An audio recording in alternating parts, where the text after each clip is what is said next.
ম্যাচের শুরু থেকেই উত্তেজনাপূর্ণ অবস্থান বিরাজ করছিল একে অপরের মাঝে। কেউই সুবিধার মতো আক্রমণ করতে পারেনি। আর্জেন্টিনা তো একেবারেই তাদের নির্দিষ্ট লক্ষ্যে আঘাত হানতে পারেনি হাইড্রেশন ব্রেকের আগ পর্যন্ত।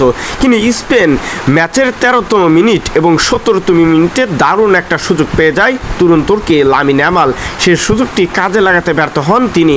আর্জেন্টিনা বারবারই আক্রমণে যাওয়ার চেষ্টা করছিল, কিন্তু ডিফেন্সিভ লাইনই যেন পার হতে পারছিল না শেষ পর্যন্ত। হাইড্রেশন ব্রেকের আগ পর্যন্ত দু দলই ক্লিন শিট নিয়ে মাঠ ছাড়ে। এবার